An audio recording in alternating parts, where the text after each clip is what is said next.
Muito boa noite, sejam muito bem-vindos para mais um Tabelando Podcast. Eu sou o Jota, estou aqui com o Fernando. A gente que vai falar neste vídeo da jornada 32 do Brasileirão Betano. Vamos falar de alguns jogos interessantes, bastante coisa se definindo agora para a reta final do campeonato também. Deixa eu até dar uma ajustada aqui, que está com muita luz. Boa. Então, bastante coisa pra gente falar. O último vídeo que a gente falou da última jornada 31, a gente falou um pouco mais lá de baixo, das coisas que estavam acontecendo lá embaixo. Hoje a gente vai falar um pouquinho mais lá de cima, né, Fernando? Definir um pouco o campeonato, né? Uma coisa ficou um pouco resolvida, né? Boa noite a todos. Sim, essa rodada agora foi rodada para matar ali os times que praticamente vai cair, os times que vão brigar para Libertadores, e aí já começa a ficar mais difícil para os outros times. Exatamente, boa. Não esqueça então de deixar o like no vídeo também, de seguir o canal, de ativar o sininho para sempre receber notificação de vídeos novos que toda semana a gente está fazendo também. E também de deixar os comentários, que é sempre legal e importante pra gente também falar sobre futebol nos comentários e conversar com vocês também, tá? A gente vai começar falando então de Juventude 0 Fortaleza 3, que é um jogo completamente lá de cima. Lá no Alfredo Jaconi, no caso, o Fortaleza foi bem melhor, foi bem dominante até em cima do próprio Juventude. Juventude que tem sofrido bastante, não tá bem na classificação, já está em 18º no caso, ainda que está perto com o Bragantino, com o Atlético Paranaense, com o Criciúma, o Fluminense também, mas está perigando bastante ali o Juventude, sofrendo bastante nos últimos jogos, são 3 derrotas e 2 empates nos últimos 5 jogos, retrospecto também não é bom. E o Fortaleza, no caso, que estava até tendo uma oscilação, nos últimos 5 jogos eram uma vitória, os últimos 4 jogos eram uma vitória, uma derrota e 2 empates, então não estava muito bem. Consegue essa vitória por 3-0, encosta até um pouco no Palmeiras para a segunda posição, no caso fica um ponto do Palmeiras. E é importante, no caso, com alguns nomes aparecendo bastante, gols bem parecidos, basicamente todos os gols do jogo, os 3 gols do Fortaleza foram de bolas vindo da lateral, os 2 primeiros bem parecidos da lateral direita para o meio, no caso da área, pegando a defesa afundada para dentro do gol e vindo alguém de trás batendo. E o terceiro gol é um gol um pouco diferente, podemos dizer assim, mas é apenas do outro lado, né? Não tem grandes diferenças de um para o outro. O jogo, da minha visão, o jogo foi bem controlado até a nível do Fortaleza. O Juventude sempre é um jogo chato lá no Alfredo Jaconi. O Juventude sempre é um time bem combativo. Não foi um jogo de grandes oportunidades também, mas é mais sobre o placar, né? O 2-0, os 2 gols saíram no final do primeiro tempo, então isso deu um balde de água fria bem grande no Juventude, que até ali, vamos dizer que ainda estava conseguindo jogar. O Fortaleza até teve um gol anulado por fora de jogo aos 30 minutos. Até ali estava tendo um pouco de jogo, e aí depois dos 2 gols em 3 minutos, os acréscimos do primeiro tempo, o jogo ficou completamente diferente. Aí quando o Juventude precisa se expor, aparece um pouco mais por Fortaleza, que ainda até poderia ter feito mais gols, mas por Fortaleza é super importante porque ele praticamente carimba aqui, pelo menos a gente está olhando dos 4 primeiros, né? As vagas diretas, a gente já está olhando o Inter, já está a 4 pontos do Fortaleza, o Flamengo a 2 e aí o Fortaleza 1 do Palmeiras ainda. Então, para mim, ele praticamente crava aqui essa vaga na Libertadores. Claro que vamos ver como é que vai ser as definições de Copa do Brasil, de Libertadores também pode ser que aumente essa quantidade de vagas diretas aí para Libertadores até por 6 vagas. Se o Botafogo e o Flamengo ganharem, tanto Copa do Brasil quanto Libertadores, essas vagas vão para até o sexto colocado, então com certeza o Fortaleza vai estar. Legal, e pra gente comentar um pouquinho e passar para ti, Fernando, grata surpresa mais uma vez, né?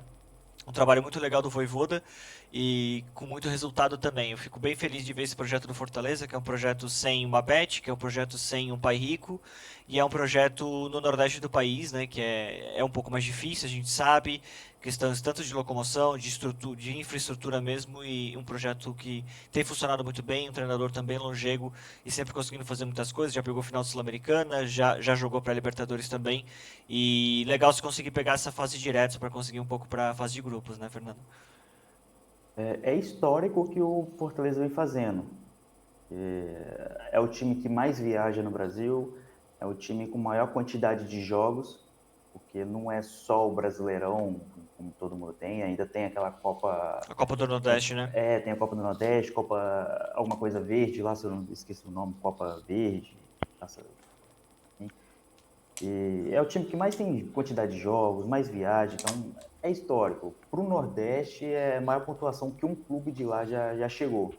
E o campeonato nem acabou. É. Esse resultado é importantíssimo para o Fortaleza, para quem está brigando aí por classificação na Libertadores. E foi um jogo bom. O resultado 3-0 não se diz muito o que foi o jogo, porque foi um jogo bem parelho. Uhum, O Juventude fez jogo difícil, foi um uhum. jogo duro.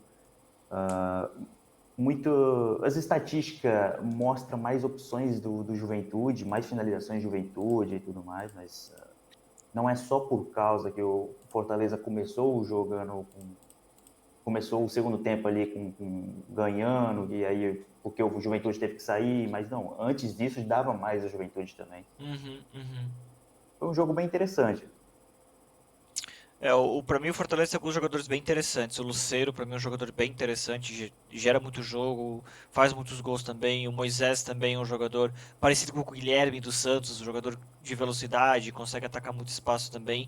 O Kusevich, que era do Palmeiras, apesar de ser era a quarta opção na defesa do Palmeiras, eu acho que é relativamente um bom zagueiro. Esse Hércules, esse menino volante, muito bom jogador também.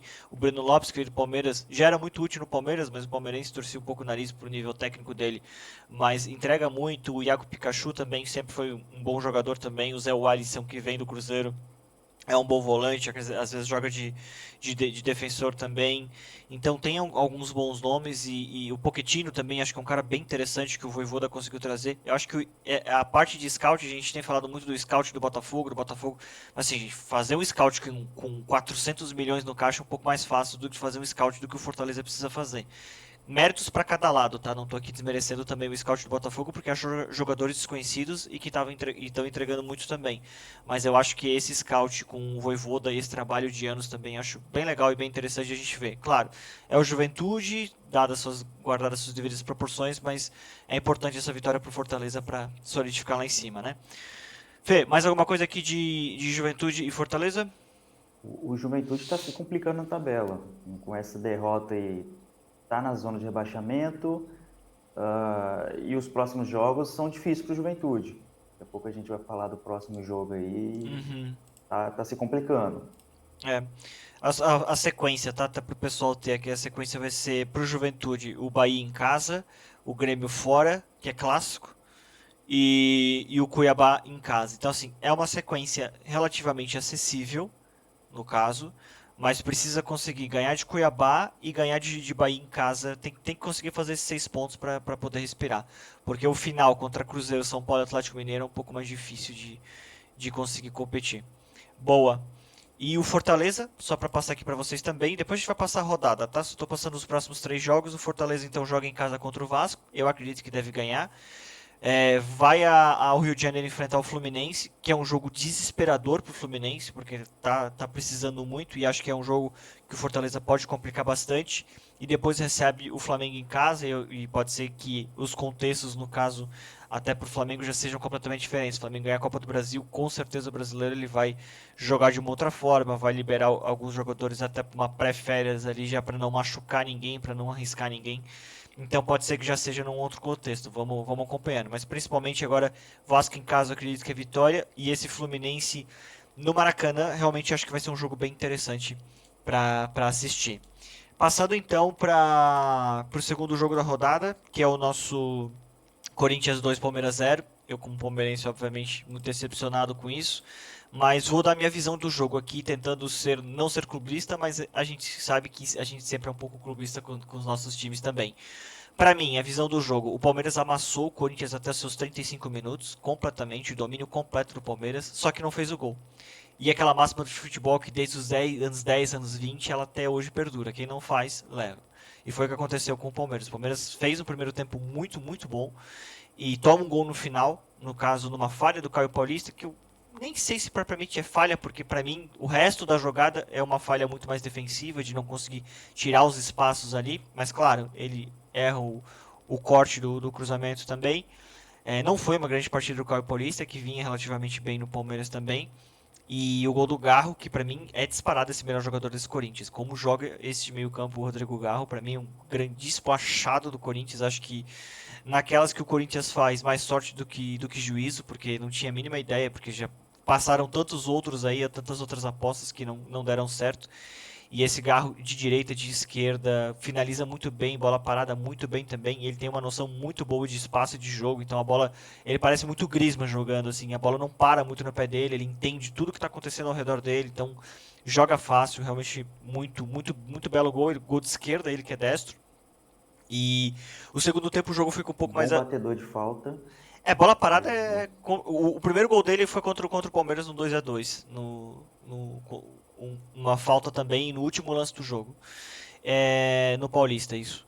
E o segundo tempo é um pouco diferente, porque o jogo fica um pouco mais à feição do Corinthians e fica um jogo bem físico. Que era o que o Corinthians queria. O Corinthians queria amarrar o jogo, travar um pouco o jogo, porque sabia que o Palmeiras podia gerar problemas se conseguisse criar.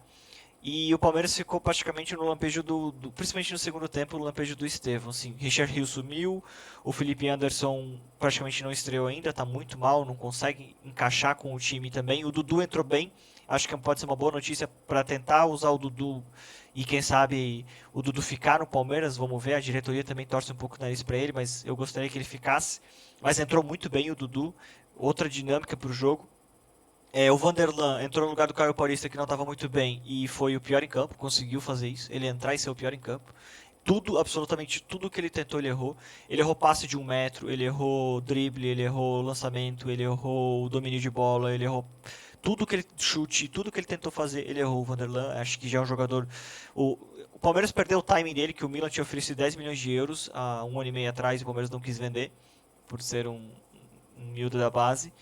E perdeu o time e não vai mais conseguir pegar esse valor e provavelmente ele vai rodar o Brasil. Dificilmente vai ser um jogador que vai conseguir para fora porque todos os jogos dele tem falhado bastante. Saudades Piquerez. E o Piquerez, você pode falar o que for, ele é meio durão, mas defensivamente ele é muito bom. Eu gosto muito do Piquerez como lateral defensivo. Mas assim, o jogo foi isso e aí depois o Everton falha e aí vira um desespero, né? E o Palmeiras não consegue mais reagir. E o segundo gol, uma falha completa do todo o sistema defensivo e a cereja do bolo é a falha do Everton também, que vinha bem, inclusive voltou a ser convocado. Não sei se com justiça, acho que existem algumas coisas que a gente pode contestar e debater, mas ele estava sendo muito bem, ele estava indo muito bem nos jogos, mas falhou no gol e falhar no gol no derby. E para finalizar, para passar para ti, Fernando, salvou o Corinthians praticamente, né? O Corinthians sobe bastante no campeonato e praticamente deu adeus à disputa do campeonato também, porque mesmo que ganhe do Botafogo em casa, vai ficar 3 pontos ainda, e a gente dificilmente vai ver o Botafogo escorregar 2 jogos aí.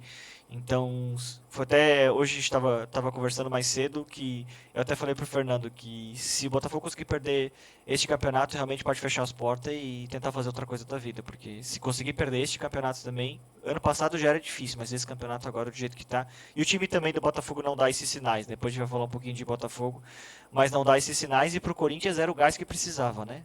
A vitória, os pontos e a moral, né? Sim, para o Corinthians, esse jogo pode ter se considerado o mais importante assim, da temporada. Era o jogo que ia dar o ritmo para os próximos jogos. Era o jogo que ia dizer, se eu vou brigar para não cair, vou brigar para uma vaga, quem sabe, na Sul-Americana. E agora os jogadores do Corinthians já estão pensando nisso. Ganharam um clássico, já muda completamente a mentalidade, o emocional do time muda, e Uhum. já começa a pensar, opa, esquece rebaixamento, agora é questão de Sul-Americana. E tem chance de ir para a Sul-Americana ainda. A tabela, a Sul-Americana vai até o 12º e pode ir até o 14º, eu acho, né? Sim. Hoje ele é o 13º, então. Então, aí tem. Esse jogo era o chave. Ganhou esse jogo, muda a mentalidade completamente. Agora, claro, não está tão longe do rebaixamento, são Quatro só pontos, né? 4 pontos. Uhum. Uma derrota e um empate aí já complica de novo. Só que temos times ali que tá jogando pior, então já dá para eles começar a pensar em acesso à Sul-Americana e tentar esquecer um pouco esse rebaixamento, esse perigo todo. Para o Palmeiras aí é meio que um adeus. Fechou a temporada. Dificilmente aí o Botafogo vai perder pontos. Pode acontecer de empatar, então perder 2 pontos nisso. O Palmeiras ainda joga com o Botafogo, mas não consigo ganhar do Botafogo, não consigo ganhar do Corinthians agora, e aí já muda todo ali o ambiente também. Dificilmente ali os jogadores vão estar pensando ainda em conquistar esse campeonato. É muito difícil mesmo. O Garro, um gol e assistência, né? O gol do Yuri Alberto é passe do Garro também, então realmente Um bom jogador, baita jogador que o Corinthians achou, e se o Corinthians manter ele, vai ajudar muito a próxima temporada. Né? Isso se o Corinthians não vender muito bem para a Europa. Vamos ver porque o Corinthians tem essa tradição de desmontar time, né, de uma temporada por outra, mas eu acho que o Garro, ou o Garro e o Yuri Alberto dos dois fica. Acho pouco provável que os dois acabam por sair. Mais alguma coisa de Corinthians e Palmeiras? Acho que foi tirando também a cabeça de porco. É tudo, a cabeça de porco aí já diz muito do que foi o jogo. Pra quem conhece um pouquinho da história, num Barcelona e Real Madrid, foi jogado uma cabeça de porco pro Figo, porque tinha trocado de um time pro outro, no caso como traidor.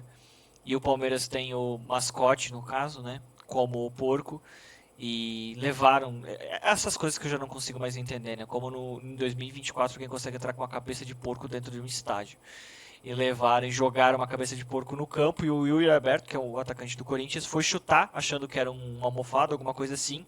Ele mesmo disse que quase quebrou o pé, porque obviamente né, a cabeça do porco é algo super pesado. E foi chutar e. Tanto que ele chuta e praticamente a cabeça nem se mexe direito, porque é muito mais pesado do que ele vai imaginar. Então, é umas coisas assim. Eu acho folclórico e legal pro futebol, só não sei como que isso alguém consegue entrar. O meu medo é se alguém consegue entrar com uma cabeça de porco dentro do estádio de futebol, você consegue entrar armado tranquilamente, assim, sabe? É uma coisa. Sim, o tamanho que era ali, a pessoa consegue entrar qualquer coisa dentro do Consegue estádio. entrar com uma Essa bomba. é, Uma bomba essa é a solução que a é gente menor que uma tira. cabeça de um porco, sabe? Sim, é impressionante conseguir entrar com aquilo. A, a, a resolução que a gente tem é qualquer coisa que você quiser, você entra dentro do estádio. Exatamente. Isso eu É acho. legal para rivalidade e tudo mais, só que gera esse medo, esse perigo. Opa, tem pessoas que podem entrar armado, podem entrar com faca, etc. É, realmente muito perigoso mesmo. Bom, virando aqui então a nossa jornada 32, a gente teve também. Depois a gente vai passar os resultados, eu vou voltar a passar os resultados, mas vamos falar um pouquinho de Botafogo e Vasco, que é o outro lado, né? Botafogo ganha 3-0, completo domínio sobre o Vasco, até achei um pouco excessivo, não achei que o domínio fosse tão grande, mas dominou o Vasco, controlou o jogo. O Luiz Henrique fez um belo gol mais uma vez. O Almada também tem conseguido distribuir bem esse jogo. Eu ainda acho que o Botafogo tem dificuldade em jogar quando precisa propor jogo. O jogo dele é de transição, é onde ele é mais forte, onde ele pega o time, onde ele consegue contra-atacar, onde ele consegue atacar bem os espaços. E o Botafogo me lembra muito aquele Palmeiras 2020, que todo mundo falava que era um time que contra-atacava muito bem, que atacava com o Gabriel Veron, atacava com o Dudu, com bastante aceleração nas pontas, com bastante talento no meio campo também. Eu ainda acho que esse Botafogo tem um pouco mais de dificuldade em ter que ficar propondo o jogo. Apesar de que, também tem que falar essa verdade, na Copa do Brasil contra o Palmeiras, quando precisou propor o jogo, propôs, fez 2-0 e foi tranquilo assim nesse sentido. Só que eu sinto mais essa dificuldade desse time. Então, eu acho que é muito mais ocasional deste ano e eu tô bem curioso para ver primeiro os resultados desse Botafogo ao final do ano, porque isso pode bater de uma forma ou de outra, depende de como as coisas vão acontecer, e ver o ano que vem. Ver como é que o Textor vai lidar com esse elenco, porque tem muita gente que eu tenho certeza que chegou nesse Botafogo prometido para o Lyon, para ir para a Europa. Então isso já aconteceu com o Adrielson, aconteceu com o Lucas Perry, né? Então agora é uma quantidade maior de jogadores, o próprio Luiz Henrique, no caso o Igor Jesus, tem alguns jogadores ali que chegaram um pouco prometidos nesse sentido. E vamos ver, eu quero ver também a continuidade do trabalho do Arthur Jorge. Acho que é um trabalho muito bom, mas eu sempre gosto de ver essa questão da continuidade. Depois até a gente vai ter um outro vídeo que a gente vai fazer sobre a Champions, e é um pouco do Leverkusen também. Era um time encantador, um time não sei o que e tudo. E o segundo ano já tem uma dificuldade bem maior e é um roteiro um pouco parecido, né? Um time pequeno, o Botafogo não é um grande time do Brasil, Eu sei que é muito tradicional no Rio de Janeiro, mas não é a nível de histórico, com exceção da época de Garrincha, Didi, aquela época ali. O Botafogo sofreu muito, teve um título de Copa do Brasil com Túlio Maravilha, coisas muito pontuais. O Botafogo não está tão acostumado a disputar títulos na sua história. Então eu tenho muita curiosidade para ver como é que vai ser essa manutenção também deste elenco e deste treinador também com esse elenco do Botafogo. Voltando para o jogo, Botafogo e Vasco. Domínio completo do Botafogo. Em 12 minutos já estava 2-0, o jogo já estava completamente resolvido. E aí sai aos 43 sai a expulsão para o João Vitor, que para mim aquilo não era para expulsão. O puxão, mas obviamente é o segundo amarelo, então faz total sentido ter sido expulso, tá? Para de expulsão direta não seria. E aí, se o jogo já estava difícil para o Vasco, com certeza virou um ataque contra a defesa e completamente. Se a gente sempre fala que uma expulsão condiciona um jogo, um Botafogo e Vasco hoje com 2-0 para o Botafogo já era mais condicionado ainda, né? E aí depois ainda saiu o terceiro gol do Júnior Santos, que, voltando de lesão, importante para ele também fazer esse gol. E aí ele foi rodando o elenco, né? 68 já estava trocando, aí já tinha Adrielson, já tinha, tirando Igor Jesus, Luiz Henrique, Marlon Freitas e foi tirando o time, rodando o time para descansar, porque ainda tem uma final de Libertadores, ainda que ele precisa cuidar do time nesse sentido também e precisa ganhar esse brasileiro, né? Sim, não tem nem muito o que falar nesse jogo, porque a expulsão ali, segundo tempo, o Vasco não tinha muito o que fazer, com um a menos, perdendo já 2-0. Uhum. Poucos minutos o Botafogo já decidiu o que seria o jogo. Para o Vasco é bem complicado. O Vasco dificilmente conseguiria um outro resultado aí nesse jogo. O Botafogo é mais um pedacinho que ele chega mais perto da taça. É. Esse jogo aí, para eles, é um clássico. No Rio de Janeiro, esse jogo pega fogo. E é mais forte ainda para o Botafogo conquistar o título. O Botafogo já. Esse título brasileirão praticamente já é deles. Dificilmente alguém vai tirar. Tem que fazer força agora para perder esse campeonato, tem que fazer Tem que força. fazer força. Exato. E você tinha comentado aí que está curioso para ver para o próximo ano aí o Botafogo, se vai conseguir manter os jogadores. Essa é a dúvida de muita gente, porque muitos jogadores hoje do Botafogo já estão sendo sondados aí para o time da Europa. O Igor Jesus, o Luiz Henrique, e não só sondados time da Europa, porque tem jogadores também que foi para o Botafogo já um gatilho ali de contrato para ir para o Lyon depois, Uhum. talvez o Crystal Palace. Então, vamos ver como que vai ser o Botafogo na próxima temporada. Claro que o John Textor vai vir com muito dinheiro para investir novamente, porque aí eu tenho trabalho técnico, né, que aí é jogadores diferentes. Vamos ver se os novos jogadores vão se encaixar no estilo de jogo dele. É que eu acho perigoso esse modelo do Textor se, por exemplo, de um ano para o outro fica mudando muito o time, que é muito difícil tu ficar encaixando esse time toda hora. É muito difícil tu conseguir ficar encaixando se tu ficar mexendo muitas peças do time titular. Só isso que eu acho que é o ponto perigoso. Claro que eu acho que agora ele pode fazer vendas, pode começar a levantar dinheiro, vai provavelmente um título pelo menos ele vai levantar, então vai levantar dinheiro disso também. Mas só para finalizar aqui esse tema Botafogo, e a gente está falando bastante da tabela de cima, eu acho que logo logo os times brasileiros vão começar a vir mais forte. Eu acho que a gente só está esperando terminar esse ano para ver a questão da Liga Forte e da que eu sempre esqueço a outra liga, a Libra, que estão dividindo as questões de direito de transmissão de TV. Quando fechar esse contrato que é para quatro anos aí de direção de direitos de transmissão de TV, vai começar esse papo muito forte no bastidor de fair play financeiro.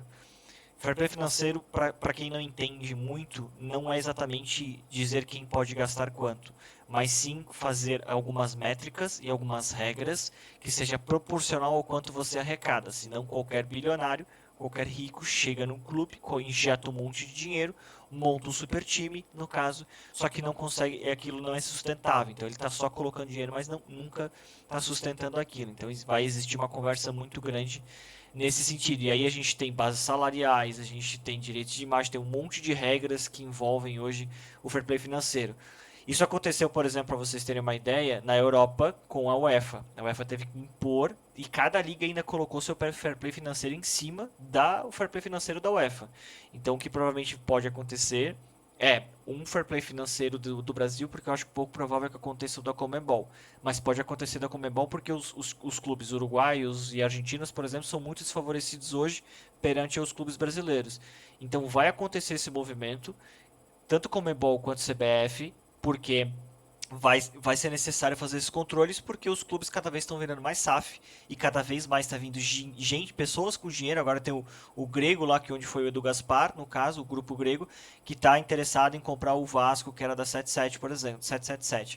Então, assim, cada vez mais está vindo gente com dinheiro, isso é bom para o futebol brasileiro, mas precisa também ter um controle, senão apenas é sobre dinheiro e aí quem vai ter mais dinheiro vai montar o super time, né? Então o próprio City já acabou sofrendo sanções da questão do grupo City, dessa questão, e está sendo investigados algumas questões de fair play financeiro também, por essas questões de injetar muito dinheiro, mas não ter este controle, não estar adequado às regras. É meio que para equiparar um pouco.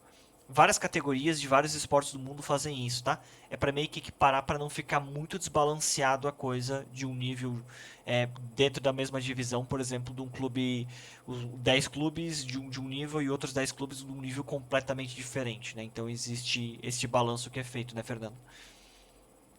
Sim, até porque não faz muito sentido um clube que arrecade 200 milhões em uma temporada gastar 400, 500 milhões. Isso é meio que óbvio que o clube aí vai ficar endividado depois, ou o dinheiro está vindo de algum lugar aí que não está sendo declarado. Então o fair play também serve para isso. O Uhum, clube não gastar mais do que arrecada.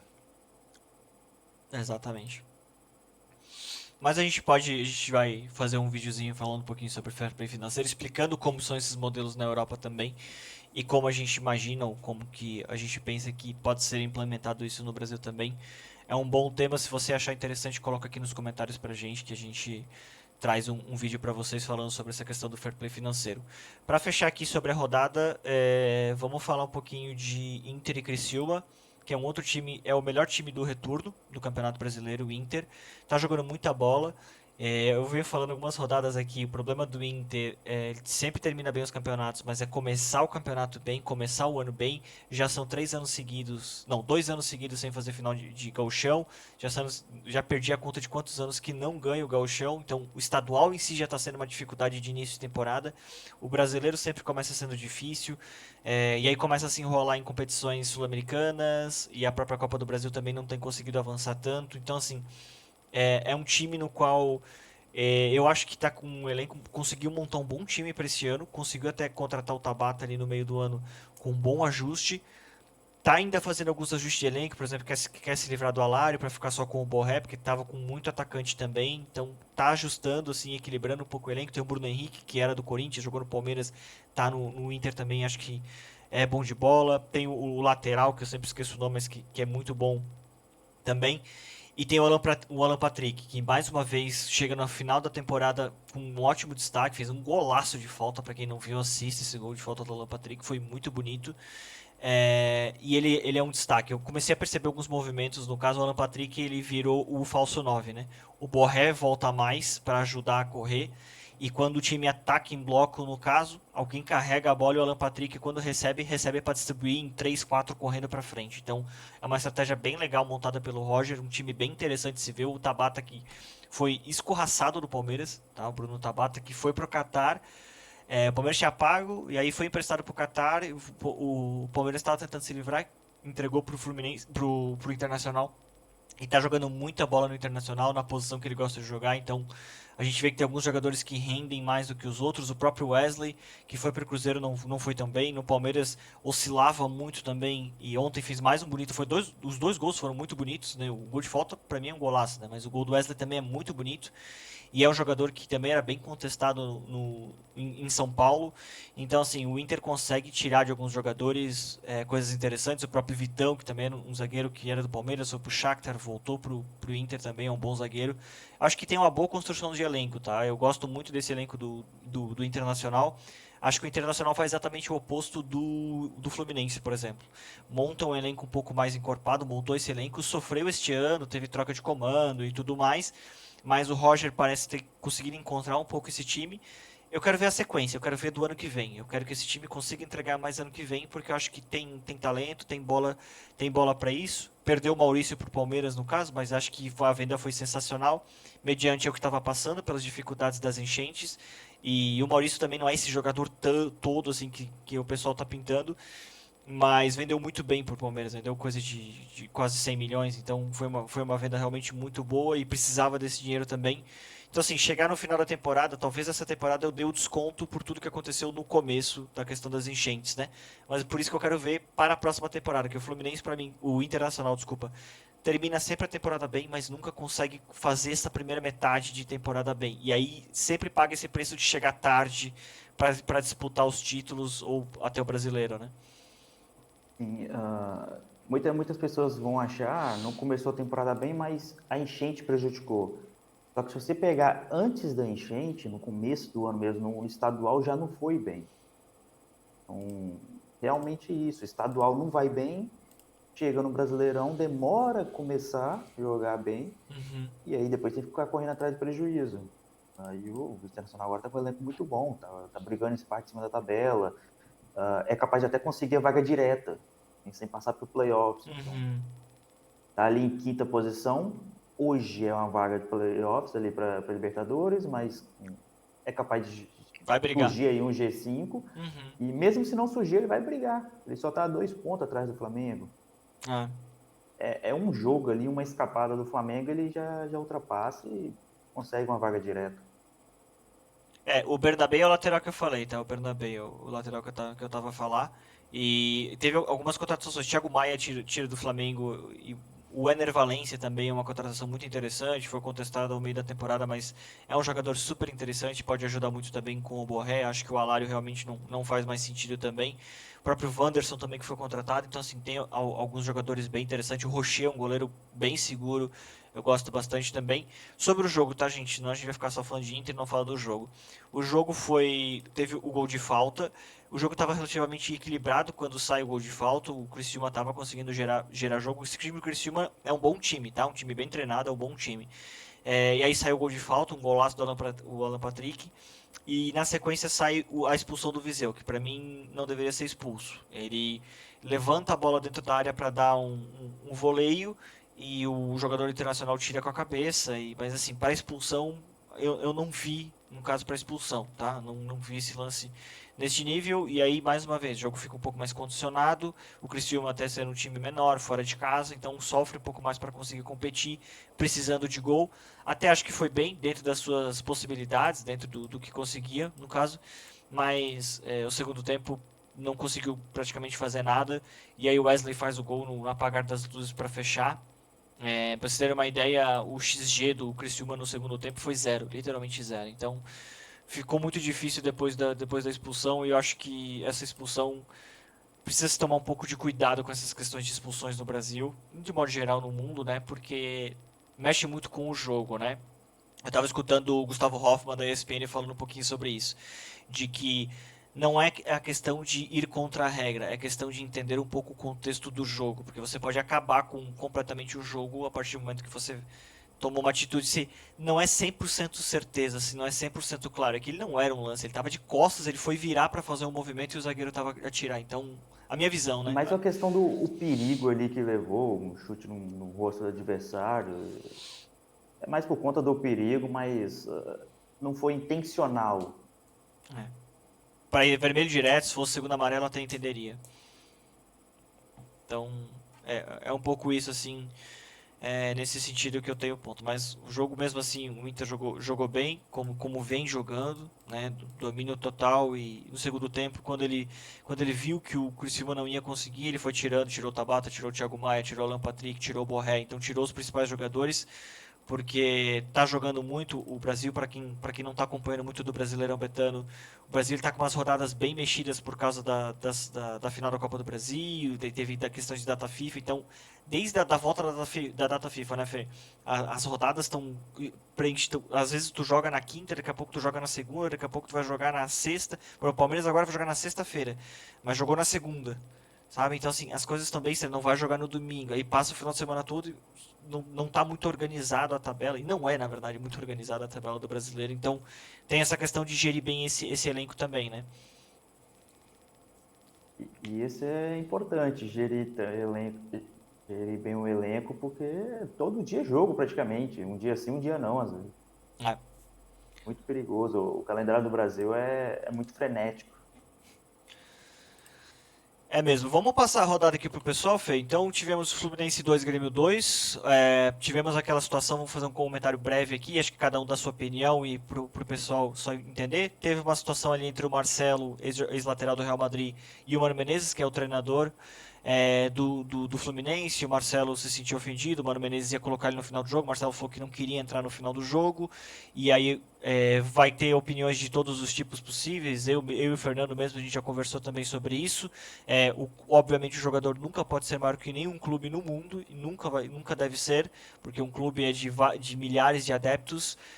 Então, essa é a premissa, só que a gente também não sabe quais foram as condições dessa contratação. A gente sabe que as mídias brasileiras trabalham, e a mídia de modo geral no mundo trabalha muito com questões de narrativas. Então ficou uma questão assim de a presidência jogar a conta em cima do Marcelo, e o Marcelo sair meio que pela porta dos fundos. Depois ele solta o comunicado dizendo o tempo vai dizer a verdade. Então as coisas ficaram um pouco estranhas, não ficou muito claro. O Mano Menezes já não é um treinador que é dos mais calmos, já teve problemas com alguns jogadores em algumas passagens também. Então, o ponto errado de tudo, tanto o Mano Menezes quanto o Marcelo. Não era o momento para fazer uma briga desse nível. Pronto, acabou. Porque o time está sofrendo muito e ele toma o gol na sequência. Depois dos 45, quando o Marcelo não entra, ele toma o gol de empate do Grêmio. Então, assim, tá difícil pro Fluminense, tá sofrendo o Fluminense, e isso não é um bom sinal para vestiário, para balneário, isso não é um bom sinal pro elenco. Então, a nível de confiança com o treinador, o próprio jogador também, o como algumas pessoas vão, próprios jogadores, cada um pode ter sua opinião, vai entender isso, como a diretoria lidou com a situação. Então, gera um problema desnecessário. Até a gente tem um colega que é do Fluminense. No dia eu mandei pra ele, falei, pra que fazer uma coisa dessa neste momento? Não tem sentido. Nem do Marcelo se diz tanto ídolo e xerém e tudo mais, e nem do Mano, e nem da diretoria de não conseguir gerir, fazer a gestão de pessoas nesse sentido. Então, minha opinião é essa, tá, Fê? Acho que todo mundo errou. E o contrato dele acaba agora em dezembro. Um Exa mês para é, acabar o contrato. Por que não ter de segurar aí até acabar o contrato? Porque muitos jogadores do elenco atual consideram ele como ídolo. Então, ele saindo dessa forma, a gente tem que ver como que esses jogadores vão reagir. E a situação que o Fluminense dá, não dá para a gente ficar tentando adivinhar o que vai acontecer. Era para o Fluminense tentar controlar isso internamente e depois que acabar a temporada e chegar em dezembro e tenta resolver se o contrato tá para acabar e depois ver se renova, se continua, se não tá. faz uma despedida e obrigado, e é isso aí, tudo certo. Mas A forma que aconteceu no momento atual é muito perigoso para o Fluminense. acho que todo mundo geriu mal a situação. Então, Fluminense 2, Grêmio 2. No caso, Fluminense ainda bastante uma zona de risco. Bragantino 0, Cuiabá 0. Jogo péssimo para os dois estão lá embaixo. O Cuiabá é um pouco mais abaixo, quase que rebaixado também, mas o Bragantino precisava dessa vitória em casa, então o Bragantino precisa mostrar um pouco mais também. Atlético Paranaense costumava chamar Arena da Baixada, agora eles não chamam, como é que é? Arena. Liga Arena, né? Chamam a Liga Arena. Na Liga Arena, no caso, Vitória 2, Atlético 1.